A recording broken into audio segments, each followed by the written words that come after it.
Politics நேயர்கள் அனைவருக்கும் நெஞ்சார்ந்த வணக்கம். இன்னைக்கு நம்முடைய அரசியல் பார்வையில பல முக்கியமான விஷயம் பேச போறோம். அதை பத்தி பேசுறதுக்காக நம்முடைய நண்பரும் மூத்த பத்திரிகையாளருமான TN ரகு அவர்கள் அடைந்திருக்கிறாரு. வணக்கம் ரகு. வணக்கம் ஜூட். நல்லா இருக்கீங்களா? சூப்பர். விஜய் அரசியல் ஒரு பக்கம் போக, விஜய் CBI இந்த விஷயம்லாம் எப்படி பாக்குறீங்க? அதுக்கு முன்னாடி நீங்க இப்போ ஜனநாயகன் படத்துக்கு சென்சார் சர்டிபிகேட் கிடைக்காது அதுல ஒரு பெரிய அரசியல் இருக்கிற மாதிரி தான் எனக்கு தோணுது. அந்த சீக்வன்ஸ் ஆஃப் ஈவெண்ட்ஸ்லாம் மெட்ராஸ் ஹைகோர்ட்ல ஒரு சிங்கிள் ஜட்ஜுக்கு முன்னாடி ஆர்கியூ பண்ணாங்கல்ல, அதுல என்ன சொல்லுதுன்னா, அந்த எக்ஸாமினிங் கமிட்டி இது கூட UA 16+ கொடுக்கலான்னு முடிவு பண்ணிட்டாங்க. அதுக்கப்புறம் CBFC central board of film certification chairman அதை ரெவ்யூ கமிட்டிக்கு அனுப்பணும் அப்படின்னு சொன்னதா நியூஸ் வந்து. அதெல்லாம் ரொம்ப சந்தேகம் இருக்குது. ராகுல் காந்தி கூட ட்வீட் பண்ணியிருக்காரு, ஜனநாயகனை நிறுத்தத்துக்கான முயற்சி இன்ஃபர்மேஷன் அண்ட் பிராட்காஸ்டிங் மினிஸ்ட்ரி செய்யுது, மோடி உங்களுடைய வித்தை இங்க பலிக்காது, தமிழ்நாட்டை நீங்க எதுவும் செய்ய முடியாது அப்படின்னு சொல்லியிருக்காரு. ஸோ என்னை பொறுத்த வரைக்கும் நான் அந்த படத்தோட ட்ரெய்லர் எல்லாம் பார்த்தேன். எனக்கு அந்த படம் பிடிக்கும்லாம் தோணல. நான் அந்த மாதிரி ஒரு வயலன்ஸ் இருக்கிற படத்துல விரும்பி பார்க்குற ஆளும் கிடையாது. பட் அது என்னோட விருப்பத்தை பொறுத்தது கிடையாது. தேவையில்லாம ஒரு படத்தை நிறுத்தக்கூடாது. நல்ல படமோ கெட்ட படமோ, அரசியல் சாயம் இருக்கிற படமோ, அரசியல் தலைவரோட படமோ எதுவா இருந்தாலும் நிறுத்தக்கூடாது. அது கண்டனத்துக்குரியது. அதுல ஏதோ அரசியல் இருக்கிற மாதிரி தான் தெரியுது. இப்ப சுப்ரீம் கோர்ட்ல அப்பீல் பண்ணிருக்காங்க. கூடிய சீக்கிரம் அந்த படம் வெளியில வரணும்னு தான் நான் ஆசைப்படுறேன். அது ஒருத்தருடைய ஜனநாயக உரிமை. அது அவர் அரசியலுக்கு வந்துட்டாரு அப்படின்னு சொல்லிட்டுலாம் அந்த CBFC திடீர்னு ஒரு நடவடிக்கையில ஈடுபட முடியாது. இல்ல, இப்ப CBI என்கொயரிக்கு அவர் போனாரு. காலையிலேயே flight delay due to weather condition. அப்புறம் உள்ள போனாரு. அவர் 7 ஹவர் இருந்தாரு, 9 ஹவர் இருந்தாரு, 8 ஹவர் இருந்தாரு. அவரோட ஈகோ உடைச்சிட்டாங்க. ஆளாளுக்கு ஒரு கொம்பு சுத்திக்கிட்டு இருக்காங்க. அதெல்லாம் எப்படி பாக்குறீங்க? ஜூட், ஏற்கனவே நம்ம சேனல்ல பேசியிருக்கிறேன்னு தெரியல. சார்ட்டர்ட் ஃபிளைட்ல இந்தியாவுக்குள்ளாரியே போறது அநியாயம். ஒரு அரசியல் தலைவர் செய்யக்கூடாத ஒரு விஷயம். நான் திரும்ப திரும்ப சொல்லுவேன். நீங்க ஏற்கனவே பூமர் சொல்லியிருக்க, திரும்பவும் சொல்லுவேன். பூமர்னு சொன்னாலும் ஓகே. ஏன்னா என்விரான்மெண்ட் மேல ஒரு இது உள்ளவங்க, அக்கறை உள்ளவங்க எல்லாருமே செய்ய வேண்டியது. இங்க இருந்து கோயம்புத்தூருக்கு சார்ட்டர் ஃபிளைட்டு, மதுரைக்கு சார்ட்டர் ஃபிளைட்டு, திருச்சிக்கு சார்ட்டர் ஃபிளைட்டு, என்னங்க இது? டெல்லிக்கு சார்ட்டர் ஃபிளைட்டு. முதல் நாள் நைட்டு போய் தங்குனா என்ன கேட்கறேன்னா, ஒரு பிசினஸ் கிளாஸ்ல புக் பண்ணிட்டு முத நாளே போய் டெல்லியை தங்குனா யாருங்க வேணான்னு சொல்லுவா? இங்க ஃபிளைட்ல வரவங்க எல்லாருமே என்ன விஜய் ரசிகர்களா? ஃபிளைட் எடுக்க விட மாட்டாங்களா? அவரோட அங்கேயும் பவுன்சர்ஸ் போனாங்கல்ல. தேவையில்லாத இங்க ஒரு அரசியல் தலைவர் திரும்ப திரும்ப திரும்ப அதே மாதிரி ஒரு எலிட் அரசியலை செய்யறது, நான் வந்தா கூட்டம் வரும்னு சொல்றது ஏத்துக்கவே முடியாது. பொதுமக்களோட கனெக்டே ஆகாம மக்கள் பிரச்சனைகளை எப்படி ஒரு ஆராய்ச்சி அடுத்தவங்க சொல்றவங்களை எழுதி கொடுக்கறத வச்சு அரசியல் பண்ற மாதிரில இருக்கு. இந்த விஷயம் யாரும் பேச மாட்டேங்கிறாங்க. கரெக்ட் உண்மை. நீங்க சொல்றது 100க்கு 100 உண்மை ஜூட். அது அவர் மக்கள் பிரச்சனையை கையில எடுக்கணும். எழுதி கொடுக்கறத மட்டும் படிச்சுட்டு போக கூடாது. அவருக்கு தெரியுமானே எனக்கு தெரியல. இந்த மாதிரி பிரச்சனை இருக்குதுன்னா தெரியுமான்னு தெரியல. பரந்தூர் ஏர்போர்ட்டை பத்தி பேசுறாரு, ஏரி குளம் எல்லாம் பாதிச்சிருன்றாரு. இவர் சார்ட்டர் ஃபிளைட்லயே பறந்துகிட்டு இருக்காரு. அது எப்படி? அப்புறம் நீங்க மக்களோட பிரச்சனையை பத்தி சொல்றீங்க. அவங்க கட்சிக்காரர்கிட்ட பேசுவாரு. அவரு பேசுறாரா? சும்மா போட்டோக்கு போஸ்ட் கொடுத்து போயிட்டு இருக்காரு. ஏதாவது கன்சல்டேஷன் பண்றாரா? அவர் எப்ப பார்த்தாருன்னு தெரியல. லாஸ்டா தெரியலையே. அதெல்லாம் இந்த கல்ட் அரசியலுடைய பாதகங்கள். இதெல்லாம் நல்லதே கிடையாது. அவர் தமிழ்நாட்டுக்கு முதலமைச்சர் ஆயிட்டு போறாரு. நல்ல அரசியலை செய்ய முடியும்? அவர் ஜெயலலிதாவை பார்த்த அளவு கூட அவர் பார்க்க முடியாது போல இருக்கு. பாப்புலாரிட்டி இருக்கிறதுனால என்ன வேணா பண்ணலாமாங்க? அது என்ன பண்ணலாம். நிர்மல்குமார் வெளியில என்ன பேசிருக்கிறாருன்னா, அங்க கரூர் போலீஸ் மிரட்டினாங்க பாதிக்கப்பட்டவர்களை. அவர் ஒரு உருட்டு உருட்டிட்டு போயிருக்கிறார். அவரே இப்ப பொங்கல் வருதுனால அப்புறம் தேவைன்னா அப்புறம் வரேன்னு சொல்லியிருக்காரு. அதெல்லாம் ஓகேங்க. என்கொயரினா போய் தான் ஆகணும். அது கண்டினியூஸா பண்ணணுங்கிற அவசியம்லாம் இல்லை. கேட்கிற கேள்வி நிறைய கேட்டிருக்காங்க. 6 மணி நேரம் 7 மணி நேரம் சொல்றாங்க. சோ திரும்ப கூப்பிட்டா போகணும், அவ்வளவுதானே. சட்டத்துக்கு கட்டுப்பட்டு நடக்கிற எல்லாரும் செய்ய வேண்டியதுதான். CBI என்கொயரி வேணும்னு அவங்க ஆசைப்பட்டாங்க, கிடைச்சிருக்குது. அவங்க போய் சொல்லட்டுமே. அதாவதுங்க, நிறைவேற்றாங்க. அதாவது என்கொயரில விஜய் ரசிகரா நடத்துவாரு. என்கொயரி DSP லெவல் ஆபீசர் நடத்துவாங்க. இவங்களுக்கு கம்ஃபர்டபுளான கேள்வி எல்லாம் கேட்க மாட்டாங்கல்ல. ஏன் லேட்டு அப்படிங்கிற கேள்வியை முதல்ல கேட்கணும். நீங்க என்ன ஏற்பாடு செஞ்சிருந்தீங்க? இதுக்கு முன்னாடி இந்த கூட்டத்தெல்லாம் பார்த்துருப்பீங்க. ஏன் நீங்க அலர்ட்டா இல்லைங்கிற கேள்வி கேட்டுதான் ஆகணும். நம்ம ஏற்கனவே பேசியிருக்கோம்.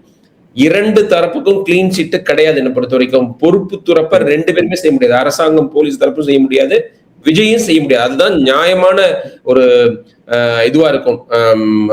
என்ன சொல்றது, ஒரு நடவடிக்கையா இருக்கும். 2 பேர் மேலேயும் வந்து தவறு இருக்குங்கிறது நம்ம திரும்ப திரும்ப சுட்டி காமிக்கணும். இல்ல இன்னொரு விஷயம் கூர்ந்து கவனிக்கணும். இப்போ அதே மாதிரி அங்க டிலே போறாரு, இங்க டிலே போறாரு, வெதர் கண்டிஷன் ஒரு முந்தின நாள் போயிடலாம்ல. இப்போ ஒரு ஆடியோ லான்ச் ஃபங்க்ஷனுக்கு அவர் முந்தின நாள் போயிட்டாரு மலேசியாவுக்கு. சரி ஒரு சிபிஐ என்கொயரி மாதிரி இருக்கிற நேரத்துல கொஞ்சம் முன்னாடியே போலாம்ன்ற ஒரு கருத்து நிலவுதுல, அதை எப்படி பாக்குறீங்க? 100%. அதான் இப்ப ஆரம்பத்திலே சொன்னேன், நம்ம இன்டர்வியூலே சொன்னேன். நான் வந்து கரூர் போகும்போதே சொன்னேன். நான் ஒரு தொலைக்காட்சி சேனல்ல ரொம்ப உணர்ச்சி பூர்வமா சொன்னேன். நாமக்கல்ல முதல் நாள் நைட்டு தங்கிட்டு காலம்பரை 8 மணிக்கே நாமக்கல் போய் அதை முடிச்சுட்டு அதுக்கப்புறம் கரூருக்கு டயத்துக்கு போயிருக்கணும். அதற்கான முயற்சியை செய்யணும். கூட்டம் வருதுங்கிறது அடுத்தது. ஆனால் டயத்துக்கு போக வேண்டிய முயற்சியை செய்ய வேண்டியது விஜயோட கடமை. அதை செய்யறதே கிடையாது. லேட்டாக கூட்டம் வரும், நம்ம மாஸ்க் காமிக்கலாம்னு நினைக்கிறாரு. கிடையாது, தப்பு. பொறுப்போட நடந்துக்கணும். அவருக்கு நியூஸ் கிடைச்சிருக்கணும். கரூர்ல காலையில இருந்து நின்றுட்டு இருக்காங்க, மக்கள் அவதிப்பட்டு இருக்காங்க, வெளியில வர முடியல, வெயிலா இருக்குது, டாய்லெட் போக முடியல, சாப்பிட முடியல, தண்ணி குடிக்க முடியலங்கிறதெல்லாம் அவருக்கு தெரிஞ்சிருக்கணும். அவர் பையனை நிக்க விடுவாரா?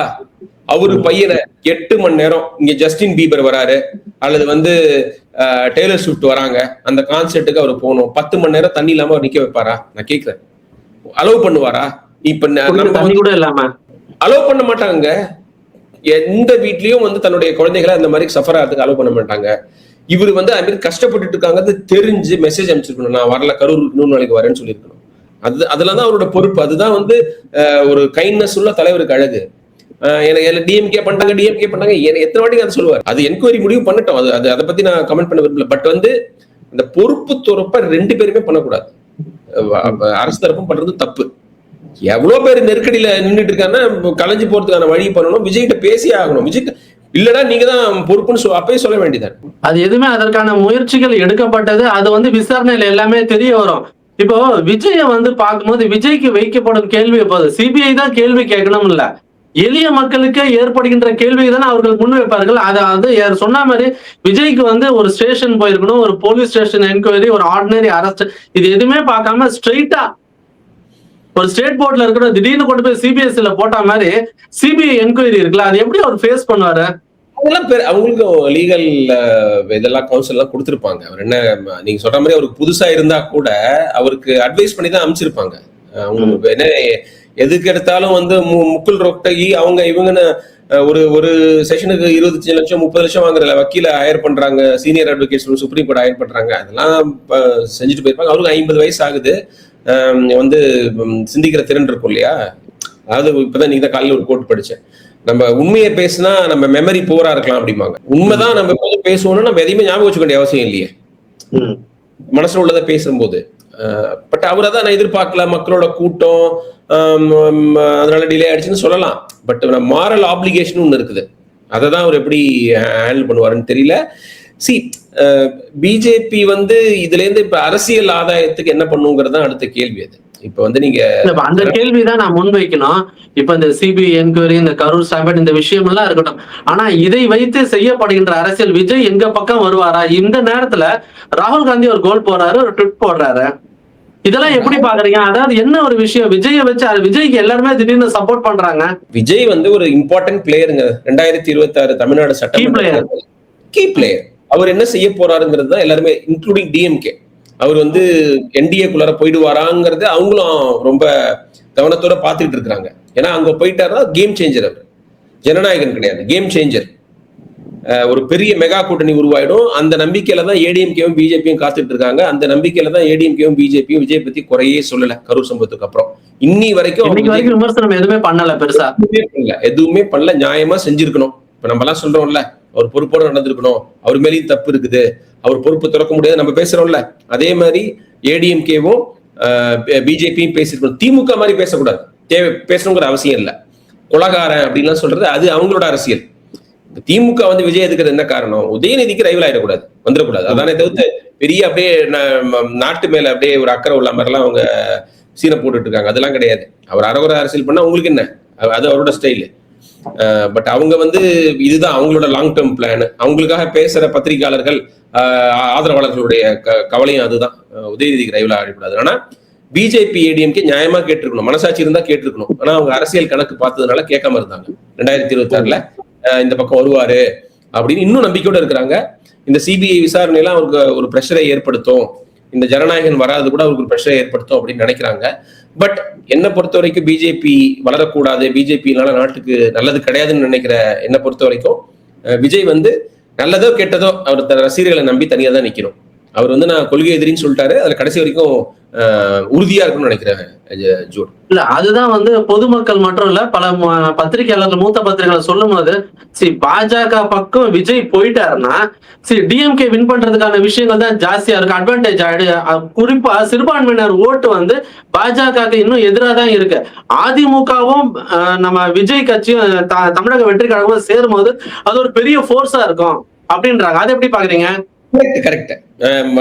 ADMK plus Vijay will be better then ADMK Vijay and BJP. அந்த லாஜிக் நான் ஒத்துக்கிறேன். நானும் அப்படிதான் நினைக்கிறேன்.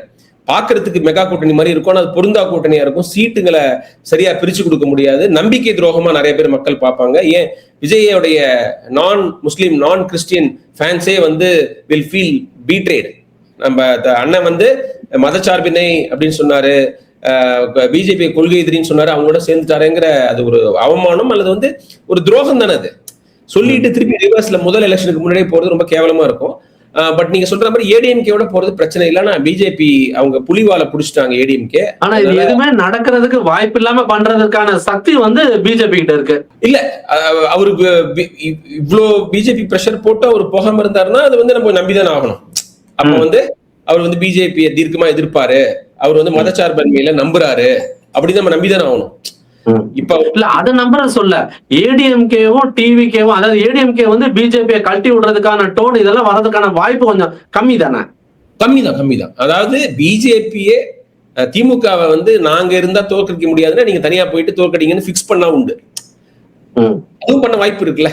சும்மா சண்டை போற மாதிரி சண்டை போட்டுப்போம். இப்ப எடப்பாடி பழனிசாமி சண்டை போற மாதிரி சண்டை போட்டு வெளில வந்தார்ல பிஜேபி கூட்டணியில 2024. அதே மாதிரி நம்ம சீட்டுங்க பிரச்சனையில வந்து நம்ம கொஞ்சம் அடிச்சுப்போம்.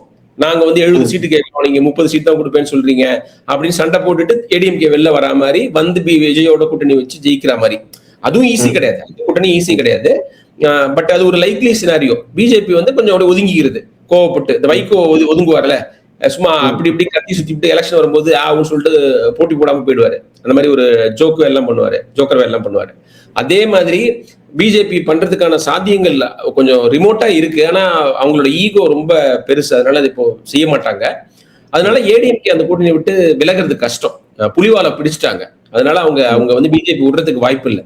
விஜயும் ஏடிஎம்கேயும் சேர்ந்து ஆட்சி அமைச்சா கூட பிஜேபி தானே மத்தியில இருக்க போது, விட்டுருவாங்களா? சும்மா விட்டுருவாங்களா? இப்ப எடப்பாடிக்கு புடி அதிகமா இருக்குங்க பிஜேபி கிட்ட, விடவே முடியாதுங்க. விஜய் வந்து பேகேஜ் இல்லாம வராரு, பேகேஜ் இல்லாம விஜய்க்கே இவ்வளவு குடைச்சல் இருக்குது. இப்போ கரூர் வந்து அவருக்கு ஒரு பெரிய பிளாக் மார்க் ஆயிடுச்சு. இப்ப ஜனநாயகன்ல பிரச்சனையே இல்லாத விஷயமே பிரச்சனை ஆகிட்டாங்க. ஏடிஎம்கே அப்படி கிடையாது. 10 வருஷம் ஆட்சியில இருந்திருக்காங்க. ஜெயலலிதாவை தவிர ஆட்சியில இருந்த அமைச்சர்கள்லாம் இங்க இருக்கிறாங்க. அவங்க மேல நிறைய ஊழல் குற்றச்சாட்டுகள் இருக்கு. ஊழல் கட்சியா அதை வந்து நீதிமன்றத்திலேயே நிரூபணமானது அது. அதனால அவங்களுக்கு தைரியமும் கிடையாது. எம்ஜிஆருக்கே அந்த தைரியம் கிடையாது. நீங்க 77 எலெக்ஷன்ல பாத்தீங்கன்னா அவர் வந்து காங்கிரஸோட பார்லிமெண்ட் எலெக்ஷன்ல நின்னாரு, கூட்டணி நின்று ஜெயிச்சாரு. நிறைய சீட்டுகளை ஜெயிச்சாங்க. 39ல 35 ஜெயிச்சாங்க இவங்க கூட்டணி. 4 தான் வந்து டிஎம்கே ஜனதா ஜெயிச்சது. அதுக்கப்புறம் வந்து சட்டமன்ற தேர்தலில் பாத்தீங்கன்னா காங்கிரஸ் கட்டி விட்டாரு. காங்கிரஸ் தனியா நின்னுது, ஏடிஎம்கே தனியா நின்னுது, டிஎம்கே தனியா நின்னுது, அதுக்கப்புறம் ஜனதாவும் தனியா நின்னுது. அந்த எலெக்ஷன் தான் முதல்ல ஜெயிச்சாரு. என்ன பண்ணானா ஜனதாவோட இதுல போய் சேர்ந்துக்கிட்டாருங்க, அமைச்சரவை சேர்ந்துக்கிட்டாருங்க. வந்து சரண் சிங் அமைச்சரவை போய் சேர்ந்துக்கிட்டாரு. சோ எம்ஜிஆரே வந்து மத்தியில இருக்கிற கட்சியை ஆட்சியில் இருக்கிற கட்சியை பகச்சு கூடாதுன்னு நினைப்பாரு. Even Jayalalithaa to an extent. Edappadi வந்து அந்த மாதிரிலாம் பகச்சுக்கிற தைரியம் எல்லாம் அவர் கிடையாது. ஆனா அவங்களுக்கே தெரியுது விஜய் இல்லாம இந்த கூட்டணி அல்லது வந்து டிவிகே இல்லாம இந்த என்டிஏங்கிறது ஒரு மெகா கூட்டணி கிடையாது, நம்ம தோக்குதான் போறோங்கிறத என்னதான் உங்களுக்கு இருக்குதா நான் நினைக்கிறேன். இப்போதைக்கு அட்வான்டேஜ் டிஎம்கே 3 கார்னர் 4 கார்னர் கான்டெஸ்ட்ல. இப்ப காங்கிரஸ்ல ராகுல் காந்தி பண்ற பாலிடிக்ஸ் எப்படி? அவர் ட்விட் போட்டோன்னு அடுத்தது மாணிக்கம் தாக்கூர் ஆகட்டும், விஜய் வசந்த் ஆகட்டும், எல்லாருமே அதை ரீட்வீட் பண்றாங்க. சரி, காங்கிரஸ் தொண்டர்களே ஒரு மகிழ்ச்சி ஏற்படுத்துறாரா இல்ல திமுகவை கடுப்பு ஏத்துறாரா? அவரோட பாலிடிக்ஸ் எப்படி இருக்கு, எப்படி பாக்குறீங்க? திரு ஸ்டாலின் அவர்களே இந்த சென்சார் போர்டை பத்தி ஒரு ட்வீட் போட்டிருந்தாரு, தப்புன்னு சொல்லிட்டு ஜனநாயகன் மென்ஷன் பண்ணாம. தீய சக்தின்னு சொல்ற ஒரு நடிகருக்கு அவரே போடுறாரு. அப்படி இருக்கும்போது ராகுல் காந்தி வந்து ஜென்ரலா இதை வந்து தன்னோட வழிக்கு வரலாம் ஒருத்தர மிரட்டுறதுக்கு எடுக்கிற நடவடிக்கையா பார்த்து போட்டிருக்காரு. இதனால கூட்டணி வந்துடும் சொல்ல வேண்டிய அவசியம் இல்லை. என்னை பொறுத்த வரைக்கும் மாணிக்கம் தாக்கூர், ஜோதிமணி யாரு என்ன சொன்னாலும் வந்து விஜயோட காங்கிரஸ் கூட்டணி வைக்காதுன்னு தான் நான் நினைக்கிறேன். ஆட்சியில பங்கு கேட்டு மேபி கொஞ்சம் அதிக சீட்டோட முடிச்சுப்பாங்க காங்கிரஸ். அதுக்கு மேல முட்டி மோத மாட்டாங்க. சீட்டுக்காக நடத்தப்படுகின்ற டிராமா அப்படி இல்ல, பங்கு கேட்கறதுலயும் அவங்களுக்கு ஆர்வம் இருக்கலாம். ஆட்சியில பங்கு கேட்கறது தப்புன்னு சொல்ல மாட்டேன், அது அவங்களோட உரிமை. நான் கடந்த 2 நாடாளுமன்ற தேர்தலா அவங்களுக்கு கை கொடுத்த திமுகவை காங்கிரஸ் விடக்கூடாதுன்னு நினைக்கிறேன். ஏன்னா அவங்களுக்கு ஒரு மரியாதை மதிப்பு வரதுக்கு காரணமே திமுகவோட இருந்த கூட்டணி தான். தமிழ்நாட்டில் கிடைச்ச 10 சீட்டு தான். அதுவும் 2019 அவங்களுக்கு இதே மரியாதை ஏற்படுத்தி கொடுத்தது. ஸோ அதனால அதை மறந்து இப்ப விஜய் வந்திருக்கிறாருன்னு சொல்லிட்டு அங்க போறதை விட இங்கேயே இருந்து போராடணும். எங்களுக்கு ஆட்சியில பங்கு வேணும், நிறைய சீட்டு வேணும்னு கேட்கலாம்.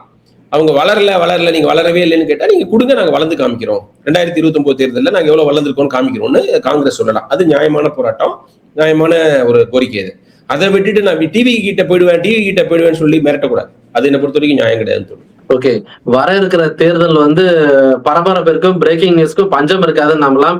இது போன்ற கருத்துக்களை மீண்டும் ஒரு காணொலியில் இது போன்ற பல விஷயங்களை மக்களுக்கு புரியுற மாதிரி எடுத்து சொல்றீங்க. மீண்டும் ஒரு காணொலியில் உங்களை சந்திக்கிறேன். நன்றி, வணக்கம். நன்றி ஜோட், மகிழ்ச்சி. உங்கள்ட்ட பேசுறது எப்போதுமே சந்தோஷம். ஏன்னா நீங்க அப்படியே விறுவிறுப்பாக்கிடுவீங்க எல்லா ஒரு இன்டர்வியூ. உங்களோட கேள்வி கேட்கிற ஸ்டைலே சாதாரண விஷயத்துல கூட உப்பு மிளகாப்பொடி எல்லாத்தையும் தூவி ஒரு மசாலாவோட கொடுக்குற மாதிரி இருக்குது. மகிழ்ச்சி. தேங்க்யூ.